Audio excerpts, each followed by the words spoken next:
Hello. Hello, Mover. How are you? Put on a happy face. That's your mental health minute right there. Fake it. Fake it until you make it or not. Happy. Right. Douglas, are you in or out? I was typing at Skid in the chat. Oh, hello, Skid. Stolen valor. Stolen. What's up? It's just me and you, buddy. That's right, man. Nice shirt. Yeah, really nice shirt. Very We had a good run going. And then this time, man, it's just no Did we have takers. a good run going? It was like once. Was it? Well, no, we had the Reverend and then we had the Wombat. Yeah. Well, now we get to see if people like us or them.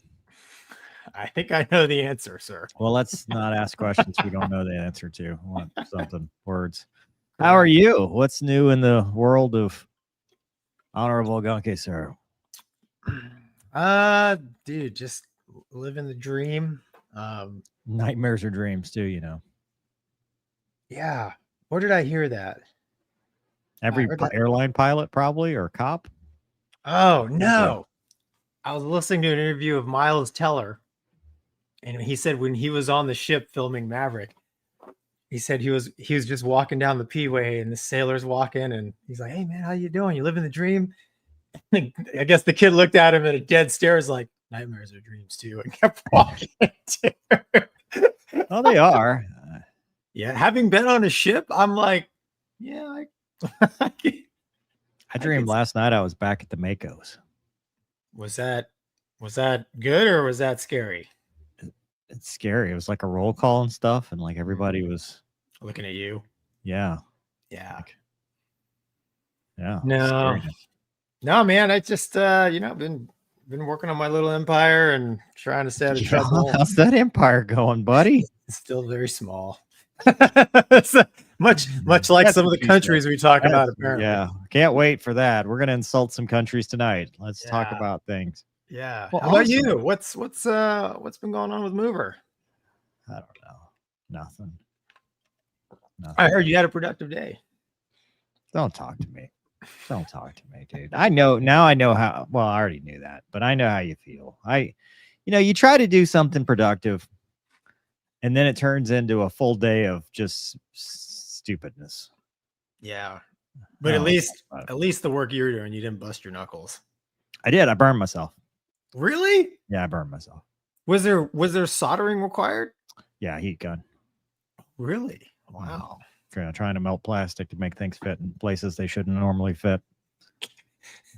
Trying to modify things in the ways that they should not be modified. Mover, the connectors are formed in a way where you can't mess it up. So if they don't fit, you don't melt them to get them. Well, look, I tried. All right. This is why I don't work. Everybody's like, Mover, why don't you build an airplane? This is why. Everything Mover touches, just no, we're not gonna. It's easier. Douglas. What's happening, homie? Not much. I tried out my new rifle chronograph Saturday and found out that I need to get better at reloading. Like reloading or reloading? Rolling my own. I had 200 meters or 200 feet per second variance between different cartridges. I'm not happy with it. Wow. So where you guys go, they can measure that? I bought a chronograph. Oh, that's cool, man. With my ample and greatly appreciated show paycheck. We were obviously overpaying it. About that. Yeah. Me and Mover have been talking. Yeah.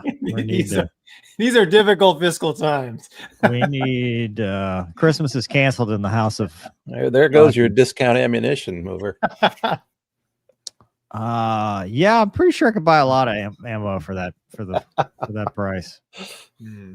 It's true. Anyway, so what's happening? We're gonna talk about things in the world, or we're still gonna dude, it's cry about our feelings and our lives? And dude, last week was kind of Debbie Downer, and obviously okay, be sensitive, Gonky. 3 aviators lost their lives. I am being sensitive.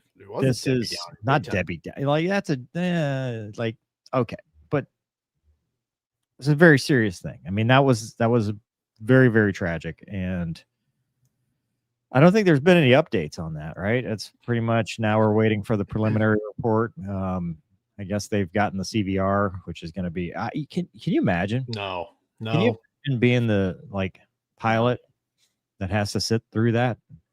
no. I mean, No. Yeah, we don't release those.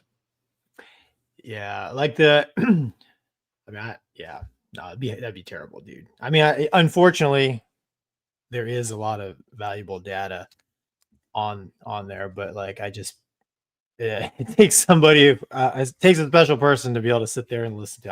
I wouldn't want that job, dude. Yeah, and they grounded the MD-11s, they grounded the DC-10s, which means the firefighting DC-10s. I mean, dude, I think all the tri-jets of that family, right? I mean, all of them, right? DC-10, 1030, MD-11, MD-10. Yeah. I think they're all grounded. And from what I read, it was like from Boeing, like, hey, so I don't know, maybe, dude, they haven't released it yet, but maybe they found something. Yeah, they found the engine sitting on the side of the runway. Well, no, I mean, it's still attached. No, I mean, as far as they found something like, holy cow, there's an inspection we should have been doing. And that goes back, because remember when we were talking the 787 and everybody was, wanting to blame Boeing? Compare the two. Compare no ADs, no emergency bulletins, no nothing out of that one. And then this one hopefully gets grounded for inspection.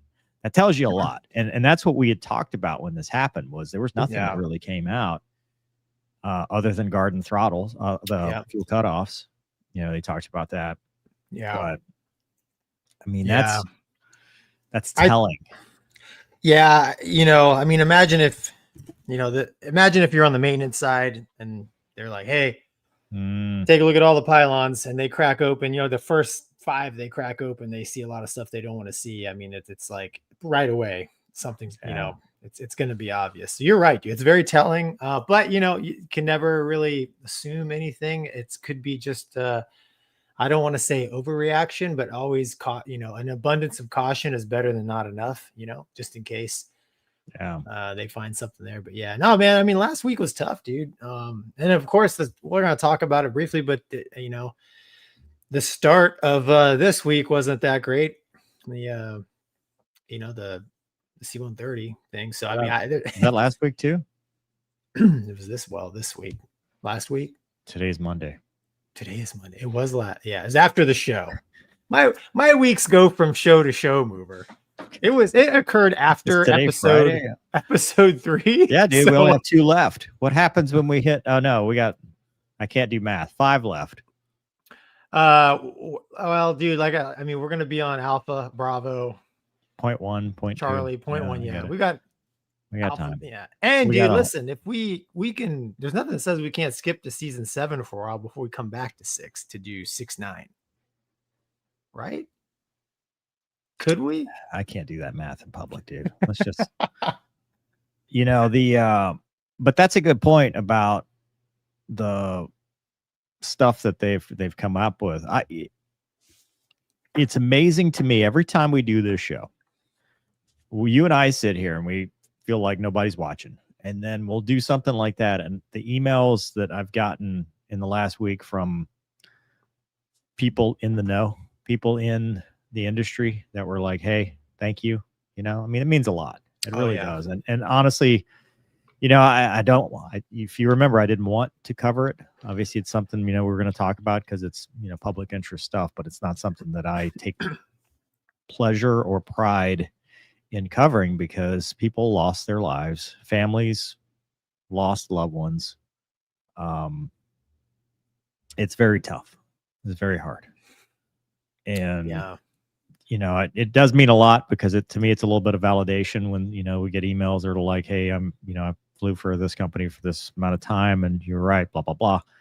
But it's still, I mean, dude, any of this stuff could happen to any of us.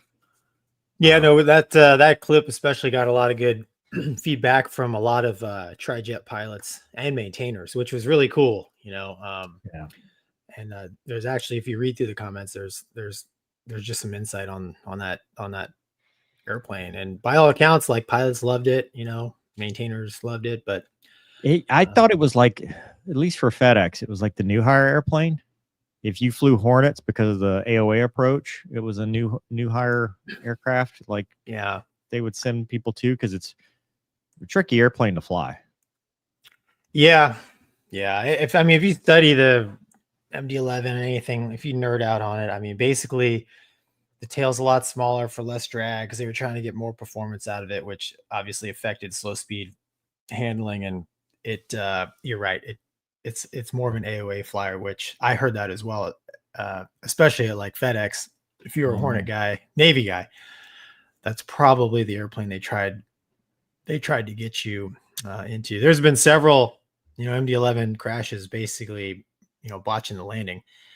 Unfortunately, some of them fatal, but I don't know, man. The before our time in the 70s, when the DC-10 first came out, they had a lot of issues. Dude, that was my favorite. Like, growing up as a kid, like, Really? the DC-10 MD-11. Like, when I was nerding out in the virtual airline world back in my formative years, that was my favorite. I thought it was the coolest airplane. I rode on one. Really? Yeah. Where'd you ride a DC-10 at, man? God, it was a Transcon. It was some okay. And then Northwest, probably. Yeah, and then I don't know if it was a 10 or an 11 from like I say recently, 2010, 2011.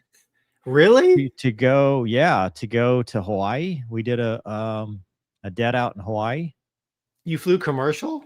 Yeah. Wow, dude. Yeah.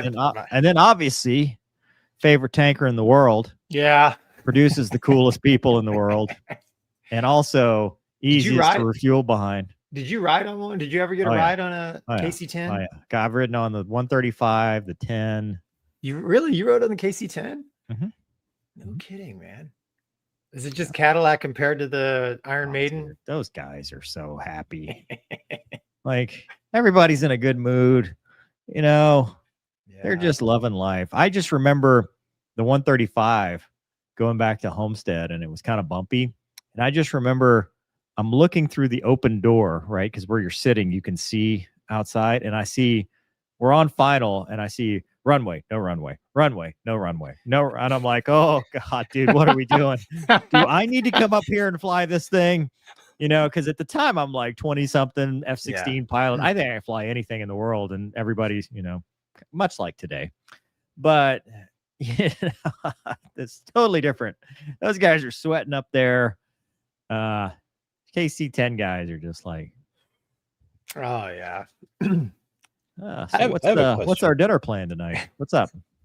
So if fighter pilots end up flying in tankers, why? Just because you wanted to, or because you had to go somewhere and that was the only airplane available? How's that work? So the way we go places with a fighter drag, if you're not flying one of the jets, usually you'll ride on the tanker.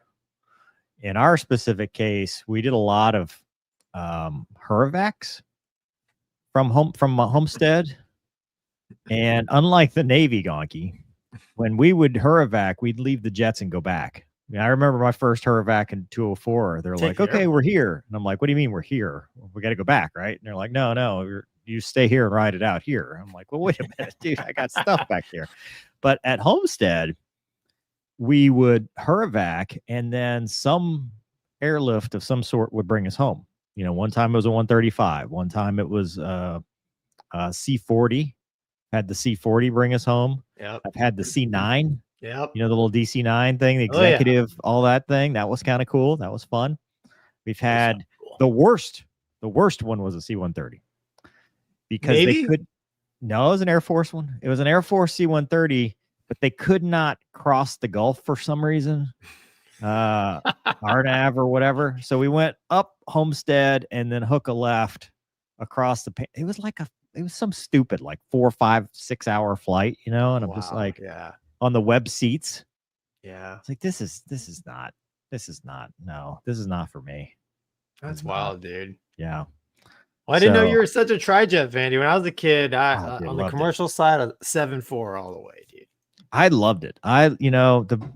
Always, it's such a good looking airplane. I was a big fan of it. Didn't know the history or anything behind Yeah. it. I just thought it was a good looking airplane, and I don't know. It's very sad that it's gone. Now everything's a twin jet, dude.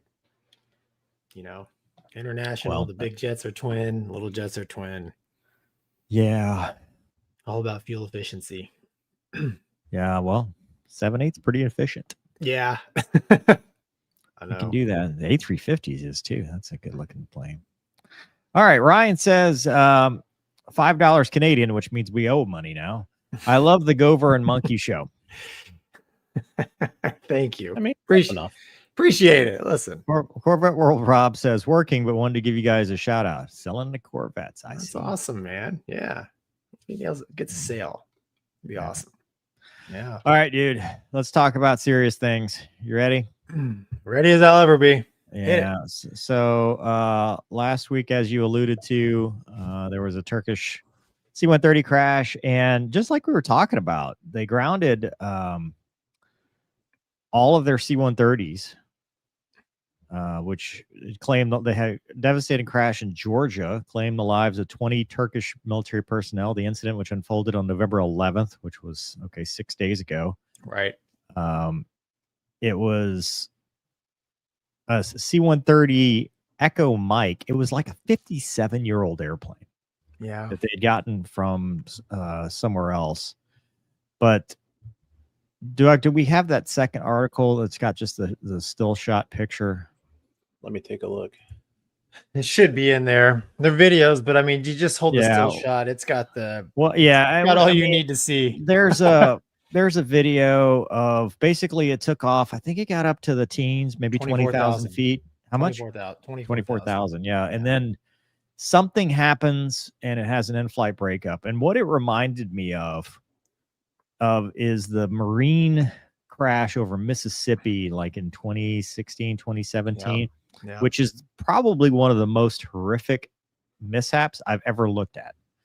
I don't think I've covered it on the channel, but basically, didn't you cover it on your channel? I don't know. I don't think so, because I think that predates my channel.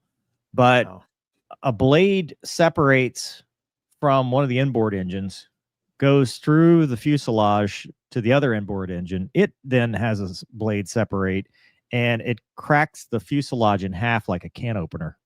And basically the cockpit folds up underneath until it eventually detaches. And then all those people just basically had the rest of their lives until they hit the ground, in horror. I'm not saying that's what this is. I'm just saying when I saw that, that's the first thing that comes to mind is, when you have a in-flight breakup, there you go. That's the still everybody's been featuring. Yeah. Absolutely horrific. But as an old airplane, and now they're all grounded. I'm assuming pending inspections and whatnot, because they do have quite an old fleet. It's not like C-130Js or anything like that. But I don't know, Gonky. I mean, what do you think? Yeah, dude, it's old airplane or not, military or civilian, dude. I think there's 20 people on board, just air maintainers. They were maintainers for like the F-16, I think, to support. They were doing some kind of support, exercise, right? Yeah. It's just sad. I mean, because they're I think they're headed back to Turkey, right? Headed home, probably. So, probably sitting there at 24,000, just smoking and joking like we do. And then all of a sudden, like you said, that something terrible happens. I'm like you, man. I immediately thought of the Marine Corps crash in Mississippi, and I watched a couple of I think the NTSB, somebody official put out like exactly the sequence of events that happened, and it's terrifying because kind of like we talked about last week with the UPS jet, there's nothing those guys could have done. And not only that, but at those altitudes, your time of use of consciousness is high. It's not like Yeah. depressurization unscheduled, like at Yeah. 40,000 feet, 50,000 feet, where your time of use of consciousness is, 30 seconds, 20 seconds, Right. less, depending on where you're at. At 20,000 feet, 15,000 feet, dude, you're awake for that for everything. Yeah, it's not good. And just kind of the way that thing disassembled itself. And people talk about like, there's a missing inboard prop, right? I won't speculate, of course, but tail was also missing too, vertical tail. Yeah, I'm not an expert on aerodynamics, man, but like I've seen enough videos of airplanes coming apart. Once aerodynamic loads start to grab an airplane that's out of control, stuff just like you said, dude, unscheduled rapid disassembly. And that wing box, wing spar part of the airplane on a transport jet is probably one of the strongest structures, because that's got the main gear, the wing box, and everything. So it stays together pretty well. And then the rest of the airplane just flies apart. But that's the thing. I always look at it as an aviator, man. What would I have done different? I would have sat there and wrote it in. Well, I don't remember. I know this happened in the Challenger crash. I want to say the Marine crash too. Obviously, I don't think the C-130 this old has a flight data recorder, which is going to make it even more challenging for investigators to piece it together and all that stuff. But one of the mishaps, despite the aircraft being disassembled, they had control inputs all the way to the ground. Like the pilots were still, I know the Challenger was one of them where, they were still trying to fly the thing. But I want to say that C-130 thing, when they went back and looked, they were still trying to, yeah. Well, it's like there was nothing connected.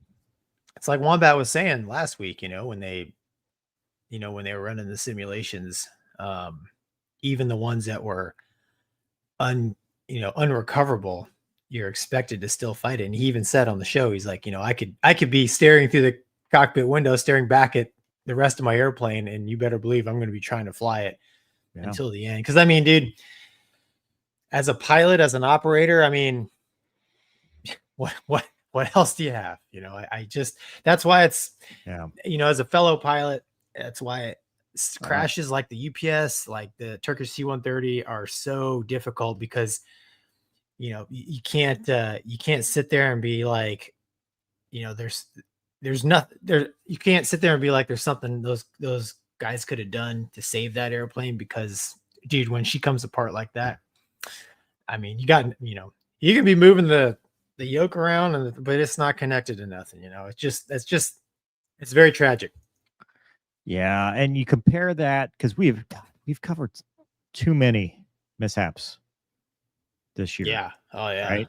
Yeah, dude, compare it to Air India, where now we're thinking something a little bit more nefarious, right? Or Jeju, where we know what happened, we just don't understand it, and we don't understand how we got there. But at least, like with Jeju, we see a path around that, right? We see there may have been a way, but we don't know. When it comes to UPS, when it comes to this Turkish thing, yeah, I have no idea. I'm short of, you come back and you tell me that they did something that caused it to, an overstress or something like that put themselves in that situation. I don't know. I feel for the pilots, their families, the Turkish military. Obviously, fellow aviators are lost, and we're always going to be sad about that. You bring up a good point. Unfortunately, pilot error is a huge contributing factor to most modern aviation accidents. I don't care like what your background is, like it's just pilot error. Like we're human, we make mistakes. And you're right, maybe, I don't know, maybe the Turkish C-130 came apart because of a pilot induced overstress. I have no idea. I kind of don't think so. That's my gut feeling. Just looking at the flight aware or whatever, it didn't, there was nothing. I think that would have come out just based on the fact that we have tracking data. You'd see some kind of spiral or hard turns or something, or But that's what makes it, when it's pilot error, like as a pilot group, we can sit there and look at it, learn from it, and be like, okay, if this ever happens to me, I need to, this, and this. But dude, when it's just you're flying along, fat, dumb, and happy, chowing down on your sandwich, and your flying machine comes apart around you, or a piece of it flies off and takes the rest of your motors with you, and you're just a passenger now. It's those are the tough ones, man. Yeah, I wonder what the grounding, like the inspections and stuff. Probably wing spar that happened. You talk about unscheduled disassembly. One of the first experiences I have of knowing about something like that. When I was a kid, I flew with a little group called the Texas Air Aces, and a little dogfighting group, right? Yeah. T-34. Yeah. And T-34, was it a B? I think, I don't know, A or B. Piston, not turbo, not turbine or anything like that. They go out and do dogfighting, and that very plane I flew, probably 5 years later, they were out doing the same thing I did with them when I was a spunky kid, and the wing came off. And Don Wiley, F4 pilot in Vietnam, all American badass. He'd have been a good dude to interview on the show, but he lost his life. And you look at stuff like that, and I think when the airplane, that's Challenger, Columbia, when stuff like that happens, especially when you get it on video, it's tough to wrap your head around. It's tough because there's just there's no emergency procedure. There's nothing you can do. Yeah, I know, man. I'm with you, dude. Thoughts and prayers to the, Turkish families and friends and everybody affected by that. I can't even imagine being the guy that took that footage on the ground. It's like, because like you're saying, man, those, he's watching people's last moments. Crazy cool. Pete says they did have CVR and FDR boxes, so I stand corrected on that. The 1963 E models, so the same tip, roughly the same. So I guess question is, did they? Yeah, were they working? Were they functional? Either way, that's not going to help you a whole lot. Other than to rule out the pilot error. Did they over G? Did they get turbulence penetration speed? Jesus, right? Were they rough air and going too fast, or unloaded, G'd it up, something like that? Again, 24,000 feet. It seems unlikely. If it'd be on a low level, I would believe. You're right. Yeah, I know the cockpit voice recorder on the American Flight 191 where the engine and pylon came off in the 70s. When that thing came off, it interrupted the electrical power in the airplane, and that cut the CVR off. So I can't remember all of them, but it's Jeju, same thing. Jeju, yeah, like that with the electrical power gone, there's a lot of missing data. There is. So, if the airplane like this, if they're just flying along and this thing, within a couple seconds disassembles itself, I would imagine power be cut, but that's just me thinking out loud. From an airplane from the 60s, I can't imagine they had a lot of redundancy in the black boxes, and you remind me of another one that was very famous that I don't know. The American flight right after 9/11, the Airbus. Yeah, the Airbus. Yeah. And they went back and they blamed it on. Dude, that's still hard for me to swallow, so to speak. That's a tough. That reasoning is still very. I just feel speculative. It really does. Like just the way that came out. I know they have the data and much smarter people and stuff, but they came back and they blamed the FO. And training that they were getting, because that was the training, right? Low airspeed, high AOA, use the rudders, which is, what we know as basic aviators. And he just did full deflection and, severed the tail. But boy, that just doesn't sit well with me. It seems like there's mitigating circumstances, but And that could be another scenario too, when the investigators are going to put together the best picture they can, and some people may say, and some people may say, yep, that's it. You just don't know, dude. It's like it's basically forensics, right? They're trying to figure out the why, and are even investigators capable of making mistakes? Yeah, I mean, the less clues there are, sure. Like we talked about last week with the UPS crash. I mean, thankfully and not thankfully, there's basically cameras everywhere now that can assist. Wow. In helping to figure out what causes these terrible accidents so we don't have them again. But yeah, and then conspiracy theories, TWA 800. Yeah, another one. That's another one. Like, if you have external factors, and some people. Yeah. I don't know, Mover. Do you think, dude, the spark in the tank nonsense? Let's hold on. Let's kill that banner while we go into the conspiracy theory thing, dude. The A300 thing bothers me. The rudder thing. It just seems like. I believe the A300 thing more than that was a tough one. That was a tough one. It seemed like they're scapegoating. The TWA 800 thing, after seeing the Gettysburg, right? I mean, dude, and what was the name of the boat in the 80s that shot down the A3? I can't. Doug, you remember? The Libyan one. Yeah, Libya. That is not ringing a bell. I mean, I remember the incident, but I don't remember the. Yeah. So my thing with the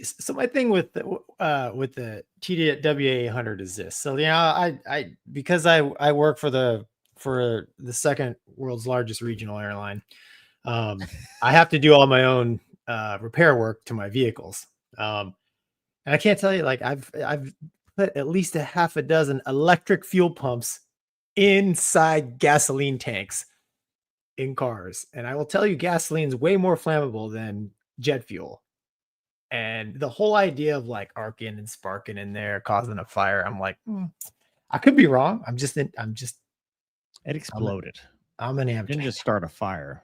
Fires. A rapid fire. It was I sent this to Wombat the other day. It was a meme, allegedly from the U.S. Navy. It says, eventually we'll find a Super Hornet that is amphibious. It's basic evolution. We have to keep trying. That's true. That's true. I mean, they've pushed him into the water. They've flown him into the water. They've shot him into the water. Eventually, they'll find one. Yeah, dude. That was from Super Hornet comes with a life jacket. Mofo. I can't say it on the stream. Aviator memes. They made that. USS Venesis. Is that I don't know. They shot down their Iranian jetliner. Yep. That's right. So dude. Potato. Yeah. I'm happy to be alive. I love my life. I don't want anything bad to happen. Yeah. We're good. All right. Spider says, did Movers ruin? I can't talk, man. I can't. Did Mover do ruin movie Castaway Crash? Okay, so I didn't have that's just verbatim. All right. Thank you, Spider. Did you? No, I have not. You didn't do I haven't really? seen Castaway in so long. Oh, okay. I haven't seen it in a while. Dude, I saw that movie I remember I saw that movie in the theaters. And at the time I was in college, I was getting like my private pilot. And I remember walking out of the movie theater, and my buddy from high school looked at me, was like, man, that was a good movie. He's like, is that what an airplane crash is really like? And I'm like, I don't know. What? I hope I never find out, man. Maybe. Yeah. Maybe. Thank you, Tackler 1045. We appreciate your support. Yeah. Lucky Dad says, I was going to save this episode for patrol tomorrow, mean streets of Orlando, but love the live broadcast. Well, first of all, be safe, Orlando. So thank you. That's good. You know what I've been watching lately? Doug laughed at me when I told him this. It's called Chopper Cops, and it's on Paramount Plus. I've heard of it. And it's in Marion County, which is Ocala, which is around Orlando. That's why I thought of it. But I think it's fairly well produced. I mean, obviously, Isn't it older? No. Second season just came out this summer.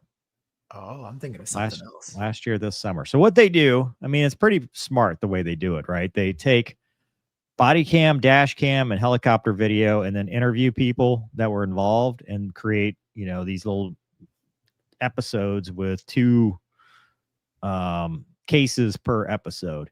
And I think it is a great example if your agency is like, hey, I'm thinking about starting an air unit.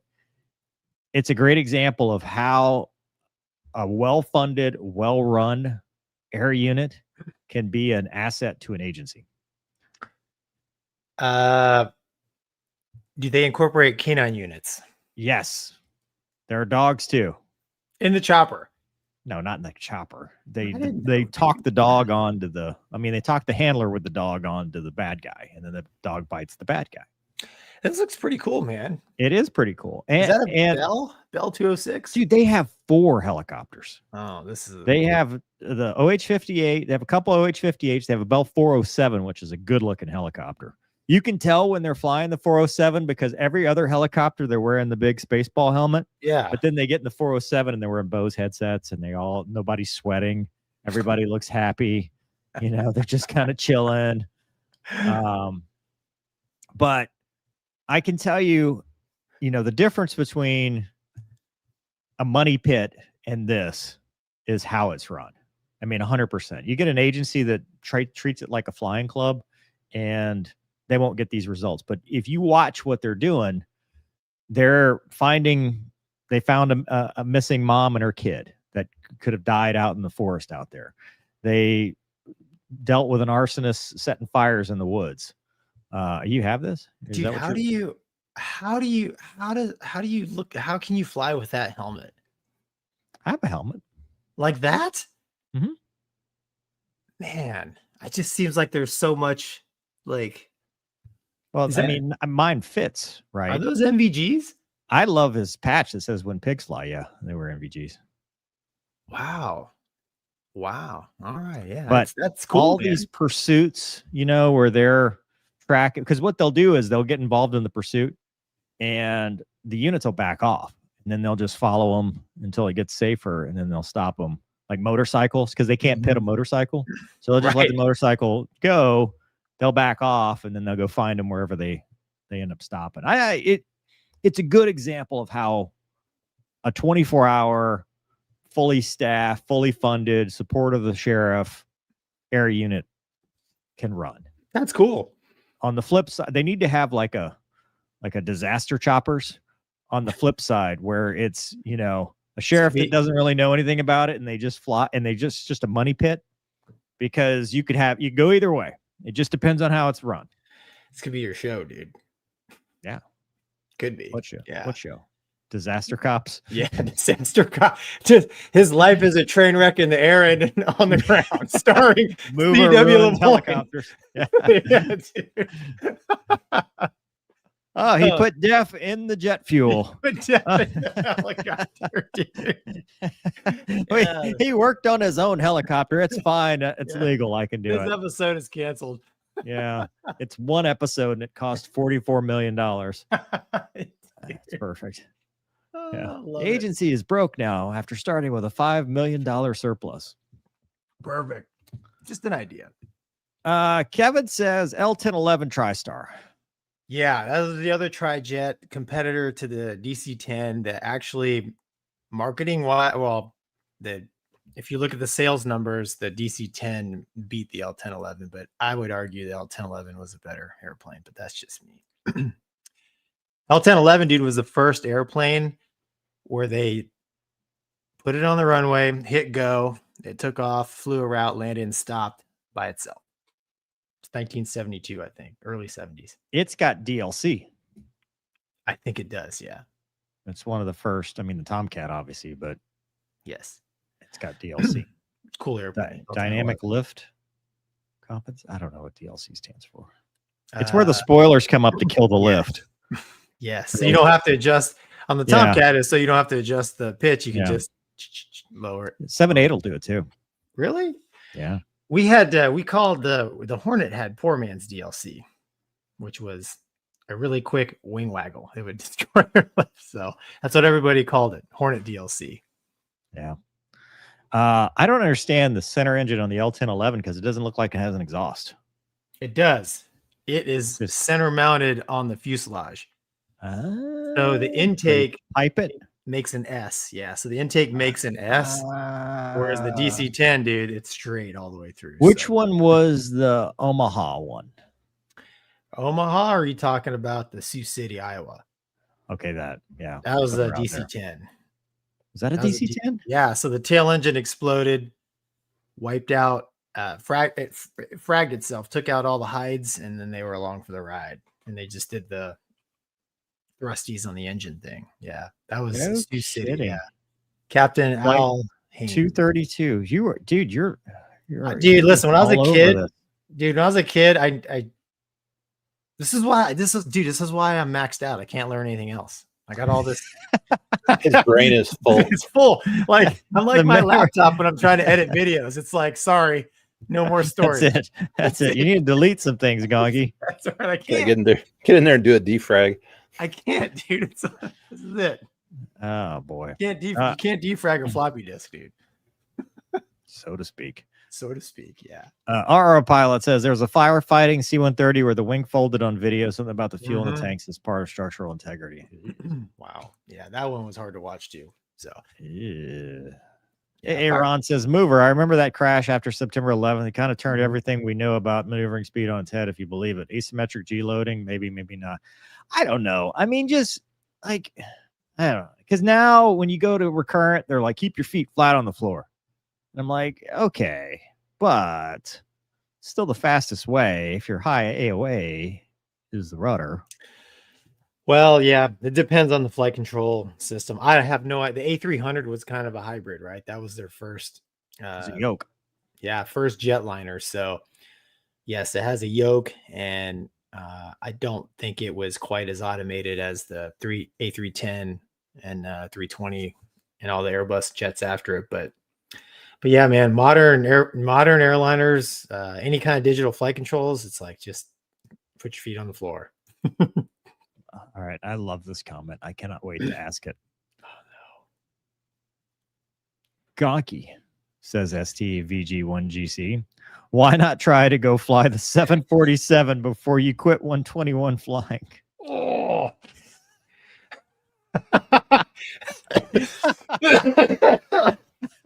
Oh boy. Woo! Well, I've flown on it many, put that many on your sign. Gonky wants to fly Gonky. 747. Oh, and Before I please pay quit. us. Yeah. Yeah. No, that's a good question. The main reason, that's a good question, valid, man. The main reason is I discovered I don't like being away from my wife and kids. And unfortunately, big airplanes like a 747, they go places. They Well, who have still flies them? UPS, Atlas, Toledo. UPS, Coletta. Of course, there's a host of airlines overseas that fly them. Lufthansa, Korean. You should go fly for Korean Air. I You could go be Honorable Gonky, sir, again. actually, there's two guys I fly with where I fly out now that flew 747s in Korea. Look at But you. that's why, man, is I just big airplanes go places far away, many time zones away, and I don't want to miss anything with my kids because they're really small, and I like being around. Gonky's I trying to like stay my wife. trying to stay regular. Doesn't want to. Air China flies 747s. You got an in over there. They Dogfight, brother. Oh no, wait, Dog- North Korea. I'm confused. Yes, yeah, I can get us both on, Mover. You could be the Dogfight brothers. translator that sits in the jump seat. Yeah, I can't speak Chinese. Does it matter? You're right. They don't speak English, so it doesn't really matter, Gonky. We'll just play him a video, dude. Here's what we think. No, that's why, man. I don't want to fly long distance like that. So that's why I stick to this. I stick I to love the it. second largest regional. This is one of my favorite questions we've had in a long time. Pneumatic Elephant says, happy belated Veterans Day. It's been a minute since I caught the show live. Be safe both, and thank you for your service. Thank you, Pneumatic Elephant. Yeah, thank Make you. sure you take note of his avatar. Pepper jack cheese. Pepper jack. Spicy cheese. I love it, dude. I love it. I'm glad somebody gets some joy out of my shortcomings. I mean, that makes it all worth it to me. And us too. Admiral General Aladdin 2000 says, thank Trump for selling me. I mean, the Saudis F-35s, no secret spilled here. Very smart intelligence. Fat Amy, so cute. Should we segue that into the Doug? Dude. Can you adapt on the fly? President General? Yeah, sure. Why not, dude? Hit it, Gonky. There it is. Saudi F-35 F-15EX purchase. So President Trump said it's going to happen. Now, of course, hold on, let me make this large so I can actually see the words. So the Saudis have been flying F-15s for a long time. 90% commonality with the EX, just more capability. But they want the F-35. And Trump says, I will say that we will be doing that. We will be selling F-35s. Sale will mark a significant policy shift, potentially altering the military balance in the Middle East and testing Washington's definition of maintaining Israel's qualitative, and I missed it, qualitative military edge. There you go. Thanks, Doug. Scroll down a little bit. Yeah, they want to buy 48. I'm sorry. It's the worst teleprompter. Go ahead. Sorry. It's fine. Doing great. They want to buy as many as 48 F-35s in a multi-billion-dollar deal. They've long been interested in the F-35, but obviously we haven't sold it to them yet. Scroll down, Doug. You got a picture of that. They'd probably be buying the A model. Usually Saudi Arabia, pretty much all Air Force, U.S. Air Force spec jets. So Saudi Arabia is the largest customer for U.S. arms. And they're just looking to modernize their force with the F-35 and the EX. They got a mix of Typhoons. It says here tornadoes too, which I didn't realize they were still flying the Tornado. If they are, it's cool. Cool jet. Yeah, it says yeah, basically do congressional scrutiny pose a challenge to any F-35 sales. So lawmakers are questioning this deal. Basically, they're afraid of China getting their hands on F-35 technology and the ability for us to protect that technology when we sell an airplane like the F-35 to other countries. I mean, we like to be able to keep it with our friends. Now, just like any foreign military sales, they're going to get the export version, whatever that entails. A lot of that is determined by what Saudi Arabia is willing to pay for, and really what, you know, what exactly are the Saudis looking for in the F-35, right? So capability wise. So I have no idea what that is, what that'll entail, but it won't be exactly like a US spec F-35. Mover. A couple things. So we didn't talk about it in the article, but it's 60 EX fighters with 48 F-35. So two different orders. That's and right. This is part of their Vision 2030 modernization drive. Obviously, we know that the F-15 SA is what they currently have. So it's kind of building on that modernization, which the EX would not exist if not for the QA. Yep. And the SA. So, right? Because it was SA, then yep. QA. Yep. So it's kind of a logical thing that they want that. As far as the F-35, the biggest thing, we've seen this in the past with us not wanting to sell F-35s to countries that are cozying up to potential adversaries. For example, Turkey with the S-400. India. Was it India that also we had? They were talking about the F-35 and then they backed out? Yeah. Was that one of them? Yep. The biggest thing with Saudi Arabia is China is one of their largest, if not their largest, trade partner. So, you know, they supply a whole bunch of oil.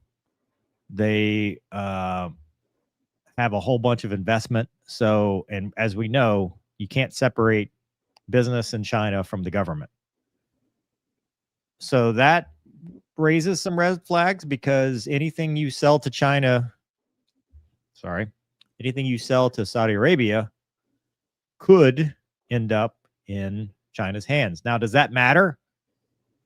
I mean, yes, it's obviously we don't want that, but look at what they're already doing. I mean, kind of the cat's already out of the bag, because look at their J-35, their J-20, all of the fighters that we've talked about on this channel.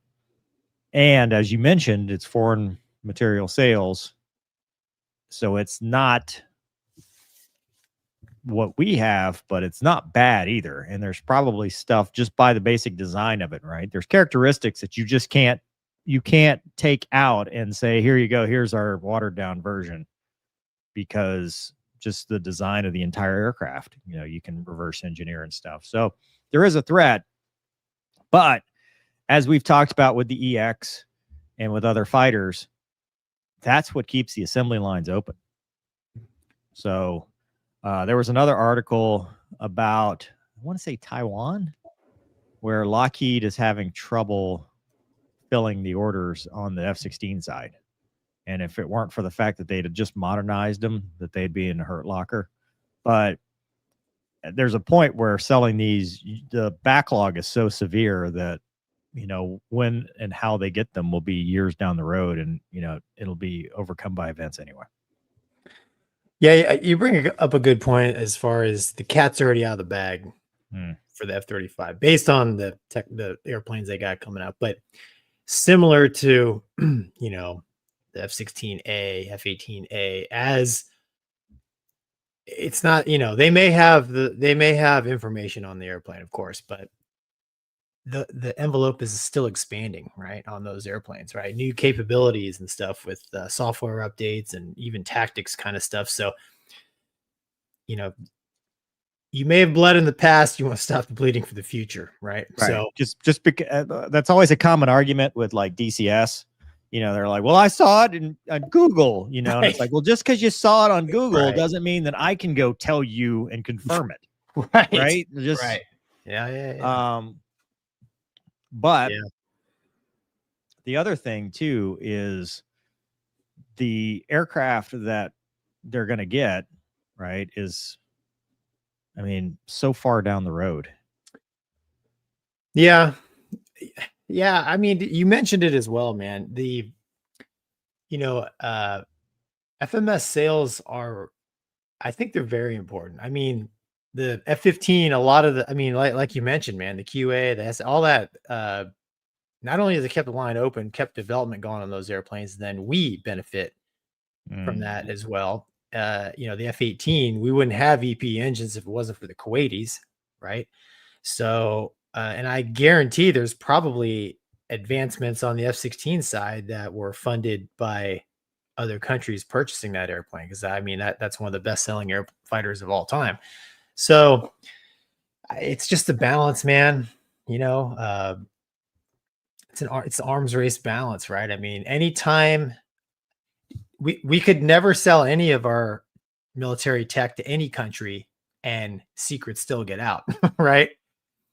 I understand, and then there's the geopolitical side of this, which right. is, Israel doesn't want other countries in the region to have the F-35, and there's that. Yeah, I know, man. I don't know. I like I said, I used to live in Saudi Arabia for a long time, and I know they're on the flying side. They've always been very partial to U.S. tech. They've always had, when I was there, there's F-5s, Eagles. They like American. When I worked for Boeing, I was actually in the parachute shop getting fitted for my gear when one of the Saudi princes called. Yeah, he wanted another helmet, so they got him a helmet. But and I talked to those guys a little bit about the the relationship was good. So I don't know. I'm sure that if the sale actually goes through, we'll probably do what we can. And I mean, what more can you say? I mean, and then our president is a lifelong salesman. He's going to sell. Yeah, correct. He's going to sell. Like, he wants to sell, which creates jobs and keeps the factory running. Yeah. you know, if maybe we had sold some F-22s, we could still get an F-22 at this point, you know, because we kept the assembly line going. Yeah, dude. I mean, we always talk about it, right? Our capacity to build bombs, airplanes, ships, you know, war fighting stuff pales in comparison to other countries. So, you know, if you're a company like Lockheed and you got an overwhelming amount of orders, it might make sense to build some factories that can support more production. I don't know, funded by, you know, foreign military sales. I don't know, man. We need jets, though. Well, yeah, I know that. Yeah, but I mean, in wartime, that's all shut down. Guess what? Every jet that comes off the line is ours. Yeah, right? yeah. All right. Speaking of Fat Amy, hold on. We got some things from the chat first. Pneumatic Elephant says for the Disaster Cops Fund. Dude. We're grounded after one episode. Tic Tac's got my back. Hypothetically, if you could use alien tech to improve one aspect of the F-16 or F-18 for Gonky without negatively affecting other aspects, what would it be? This sounds like something General Dimmadine Aladdin would ask. Aladdin.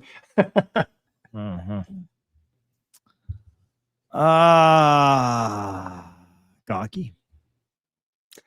Dude, the Hornet, the only thing it needs, other than me in it, would be, I think, more thrusties, better acceleration. Yeah, we need a radar. Yeah, I mean, Viper needs a radar. See, Rhinoceros has that. Super Hornet has that.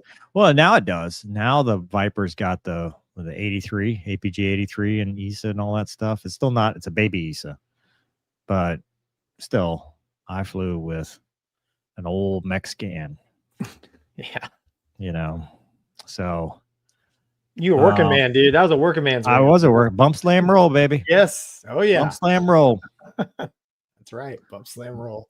But yeah, that obviously some more fuel. Although, you know, as I get older, I'm happy with a 1.0. You know, like I don't want to stay longer. Yes. Yes. Like, yeah. That's I don't need that in my life. Let's land this thing. More missiles. If I could carry 12 AMRAAMs, that'd be pretty cool. Yeah, but then you'd be like, man, I wish I had a little more power because this thing's a dog with 12 AMRAAMs. Right? We gotta add, subtract, multiply, divide. Yeah. It always comes back to more power. You could always use more power. Yeah. Zach Stuff says Disaster Cops Fund, you say. Lord have mercy.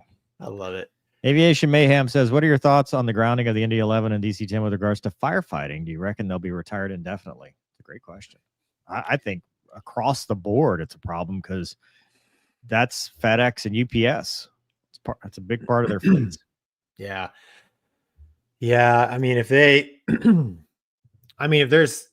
let's just say there's a corrosion problem and all the, dude, nobody should be flying those things. I mean, firefighting, if you've ever watched the videos, that's some pretty aggressive flying for a big airplane down low. And like Mover talked about with turbulence and stuff, you know, like possibly mountain wave turbulence. Cause you know, a lot of times when they're fighting those fires, there's high winds and coming over the mountains. I mean, you might have to do some pretty aggressive maneuvering.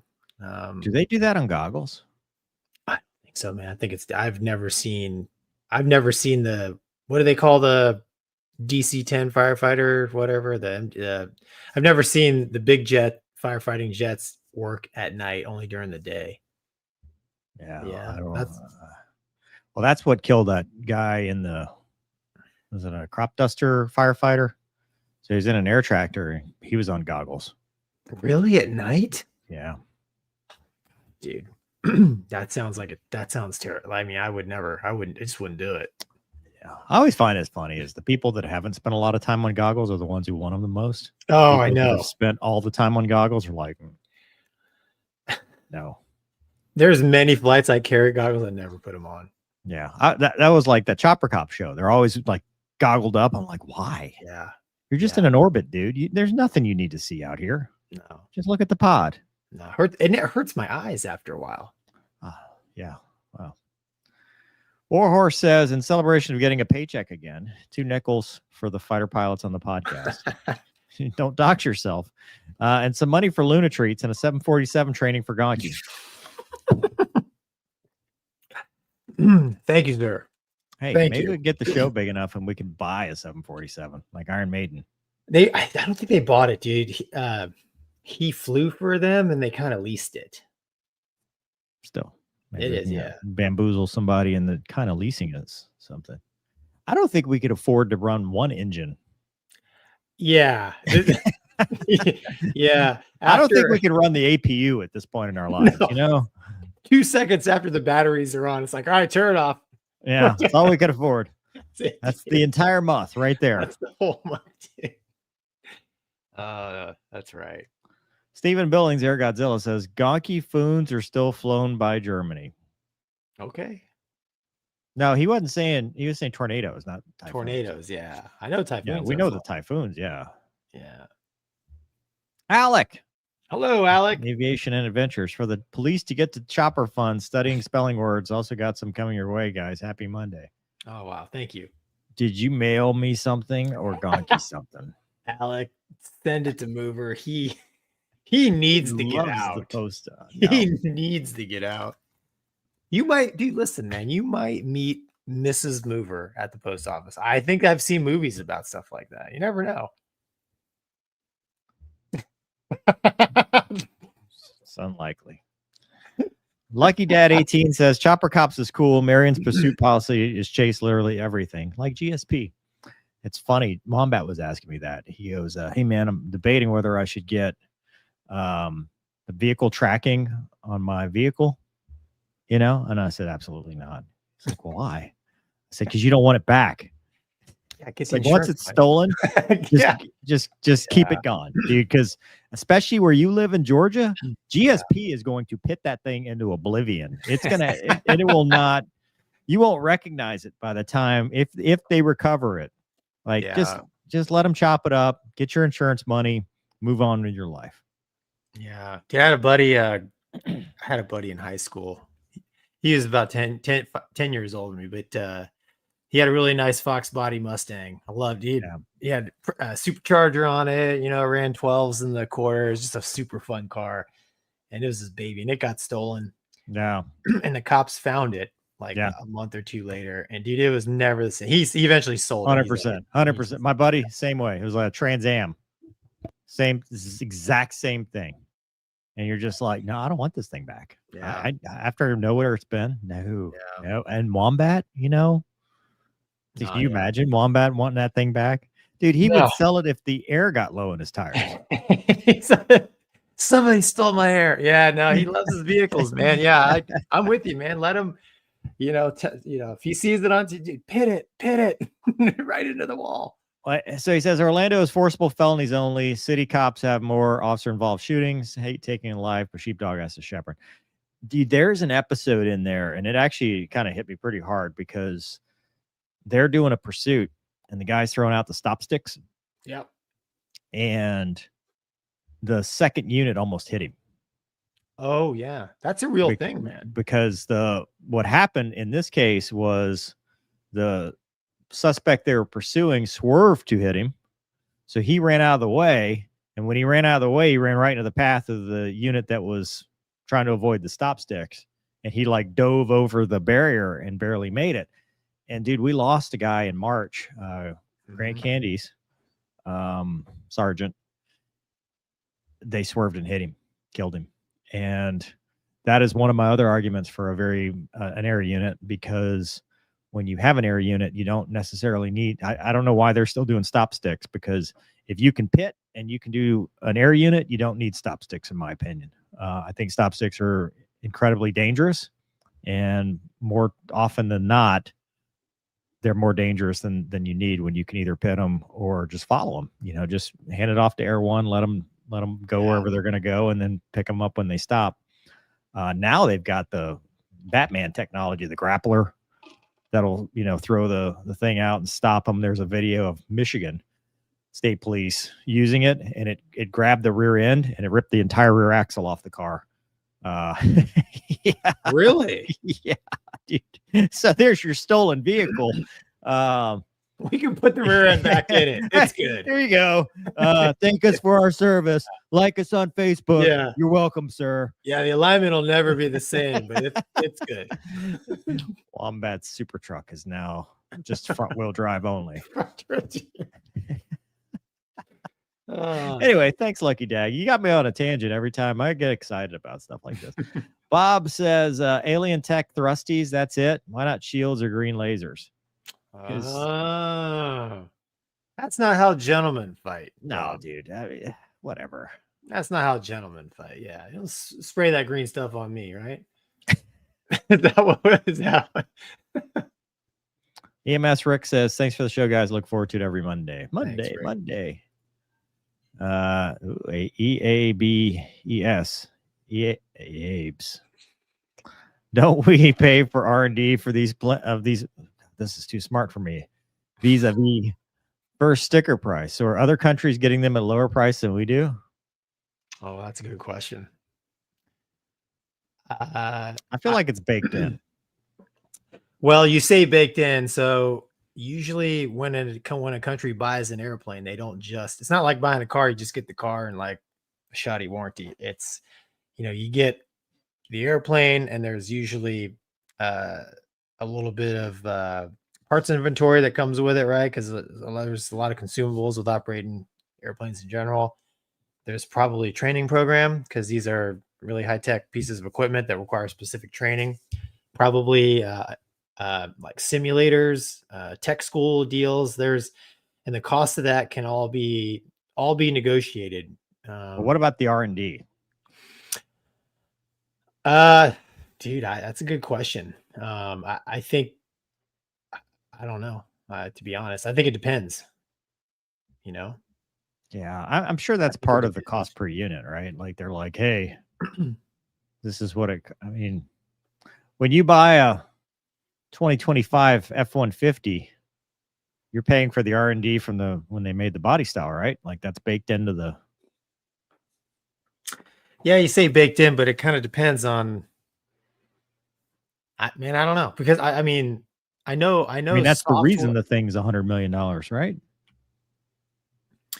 Well, it depends on what part of the software could be specific to Saudi Arabia, right? So probably Saudi Arabia is going to pay for a lot of that because Lockheed has to come up with it. I mean, there's going to be commonality, but what I'm saying is the basic cost of the aircraft includes the stuff that that's just how unit costs work. I mean, you've got, that's how they divide it up and they go, hey, this is about how much it costs per aircraft because they've already amortized that R&D cost. Yeah, the basic. Yeah, you're right. The base Lockheed's going to get theirs, dude. They're not going to be like, you know what, it's on us. No, you're right. Like the base, the baseline. We'll call it the baseline F-35. Yeah, it's pretty much like you said, baked in. But the taxpayer. That's another story, because when they do the bids, they do the RFI. Yeah. Then they create it. Yeah. Nate says maybe not for a 747, but I'll contribute to one of those 20K MiGs. Maybe there's still some available. Warbird's probably not the best thing to put your money in right now. No. John says a pit maneuver is only successful if the car hits a tree or a pole. Sometimes they pit themselves. That's they true. Crash. Anyway. All right, Gonky. Control your feelings. What do we got? SecWar flies autonomous Black Hawk. It's actually a pretty cool video. Watch it. An actual Black Hawk? You're going to actually fly a Black Hawk here. Not a good idea. Operate the Black Hawk. You're going to operate the Black Hawk, so it'll be fine. Okay. All right, so the pilot to this Black Hawk. Hey, it's Secretary Hegseth. How are you? 107. Sure. All right. Absolutely. Hit it on a check mark. And now we get the blue screen of death right now. Second for us to change. 107. Let's go. So now you're Would you like to update Windows? part of the Loading. Understands rules of airspace. Had 1 pilot, 0 pilots. Right now, we really are pretending to be a logistician. I'm sure if you and I were sitting in the back, I would hand you a tablet, we'd go flying for an hour, operating from the back. I'll turn you over to you. Appreciate it. Great to meet you. Thank you. That's awesome. It's too serious. It would have been way funnier if Trump getting had done started. it. You see Trump with the headset on. Dude, This is the greatest helicopter in the history of helicopters. yeah. I need to do You a could add flyby. that to his resume. I mean, he's worked at McDonald's, for crying out loud. He could be a helicopter pilot too. Well, Gonky, what do you think of this 46-second video? Excuse me. I think it's pretty cool. I think it's funny they put 2 real pilots in it just in case. Because obviously you have the Secretary of War coming. You're demoing your new technology. We've talked to this is the same company, right? We talked about a couple weeks ago that's got the that mods the Black Hawk basically. Like they just take out. Yeah. That was. Is this the same company? I think this is the tech that's going into that. It's going into that. This is a Yeah. technology demonstrator to show that the way of the future, which is why we're getting rid of all the All Army pilots. people. So now they have plenty of time to sit on Facebook and talk trash about my helicopter videos and tell me that I shouldn't fly helicopters because they're gatekeepers. Joke's on you. I just I don't know. When I first watched this video, I think it's cool. I think it's really cool. Pushing the envelope on stuff. We've talked about unmanned flying machines, but I'm looking at this big fancy, like look at this big fancy touchscreen stuff. And like now granted, I'm a little bit dated, but like all my time in the military, like I don't remember anything that nice. Now granted, I was in the Navy most of the time in my heyday, but this is some pretty high-tech stuff that I guess I'd be used to seeing on the civilian side of aviation, maybe not military, but I guess it's the future, man. What do you think? Well, I mean, I don't know what the message is here, right? Is it so easy that the SecWar can do it, or that the SecWar is so good that he can do it? No, he literally said, "Hey, yeah, I can throw you a tablet and we can go flying whenever." It's literally so easy. So easy that nobody with any flying experience can do Army it. aviation is such a train wreck right now that it's tough to, like, of all the stories and the stuff we've talked about, and they're just like this. I think it's moving faster than the infrastructure of the Army can keep up with. And I think this is going to change things, and they're going to have a hard time adapting with how this works out, especially when you're going to have, if the idea is anybody, in the logistics field can order up a helicopter and send it over wherever, that's great. But the integration for the actual flying force, to me, is what's going to be difficult. Right. And they've already started reducing, the number of flying billets and told people, hey, retrain. The world needs ditch diggers too. Good luck. And, we laugh about it or make fun of the Army guys because, well, social media, they're dicks. But in real life, they're people and they've trained for this and they're good at their jobs and they should be able to have the opportunity to continue serving and integrate with this technology. And I think it's a slow process, not just, overnight we're going to have autonomous stuff. And I'm not saying that that's what they're trying to do. I'm just saying that, with all the force restructuring and stuff, it kind of seems like this is the way they're going. And I just hope we're not losing capability in a rush to get here. Yeah, I agree. I mean, on a completely different note, I mean, I do think it's whether it's just all for show or not. I do think it's cool that the Secretary of War is getting out and seeing firsthand not only actual current men and women in the military, but also going to these companies to look at future capabilities.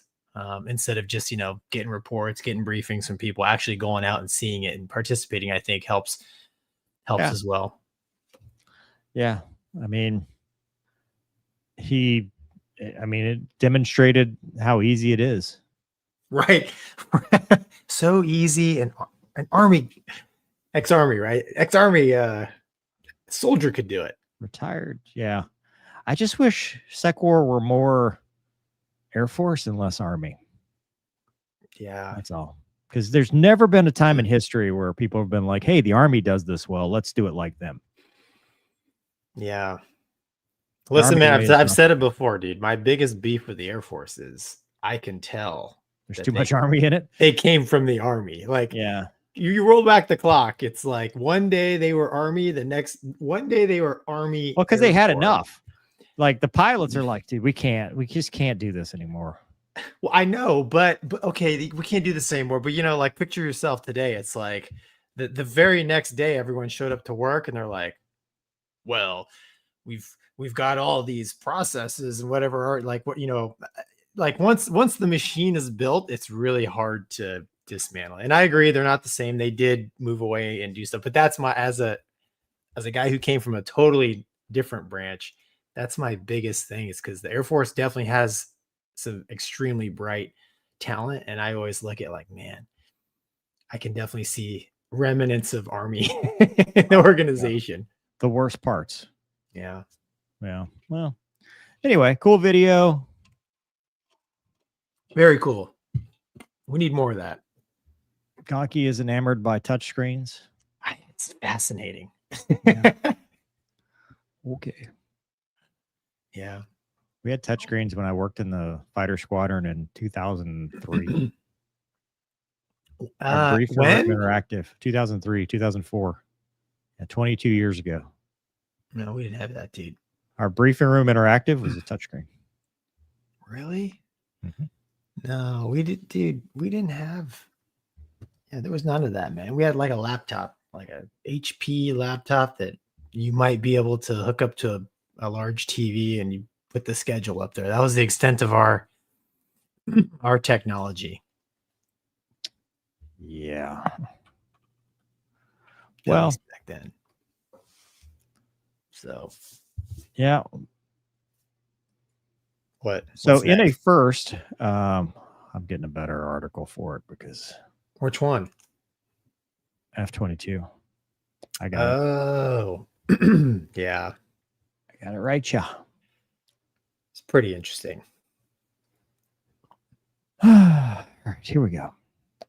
So in a first, F-22 pilot controls wingman drone from a cockpit. General Atomics says, we already know the F-22 will play a critical role in crewed, uncrewed team operations. The company spokesman told Breaking Defense. But we're in a unique position to get it started now. They were at the Dubai Air Show. Very famous place. Wait a minute. They demoed this at the Dubai Air Show? Well, yeah, it's the first known demonstration of its kind for the F-22 Raptor. A pilot flying the stealth fighter successfully controlled an MQ-20 Avenger drone from the jet's cockpit, a capability the Air Force expects will be key to its future forces. Demonstration occurred at October 21st at the Nevada Test and Training Range. Lockheed Martin and L3 Harris teaming up as part of a company-funded demo. MQ-20 maker GA revealed today in a press release. So they revealed it at the Dubai Air Show. Okay. What happened? They didn't just go to the air show and have to Watch do that this. stuff. The Avenger, tricked out with mature mission autonomy software, is a perfect combat collaborative aircraft. Allows us to move first and fast. We already know the F-22 will play a critical role. We already talked about that. Open radio architectures to integrate L3 Harris supply data links, software-defined radios for the demo, with one radio put on the Avenger and another on the Raptor. Drone was controlled using a tablet. There you go, Gonky, touchscreen technology. In the single-seat jet, a new software government reference architecture exhibiting what GA says was non-proprietary U.S. government-owned communications capabilities, a.k.a. an iPad. Lockheed says its secretive Skunkworks innovative lab led the test. That's what it looks like. A thing of nightmares. No kidding, dude. Follows a recent revelation of the Air Force that the Raptor will serve as the threshold platform for drone integration. Simply a starting point. They updated it and added the Skunkworks thing. Gonky, your thoughts? I Obviously, they're not going to say many details, but I wonder what the profile was. You know, what exactly was the mission? Of course, all the details, right? Like how to perform. I think it's super cool that, I mean, you can control your wingman basically with an iPad. You know, I used to control my wingman with just the radio, but now we can use an iPad, right? God, can you imagine you're sitting there and you're like, scroll, Yeah. scroll. Yeah, dude, yeah, it's like, I gotta take these gloves off. I need the, yeah, I don't know. No, man, it's a future 100%. Oh man, I dropped the tablet under the seat. Yeah, or how about, so we carry tablets in the T-38, right? We stopped carrying paper pups because we carry tablets in the T-38, and twice because you're in a canopy, right? It's like Overheats. I had 2 iPads overheat.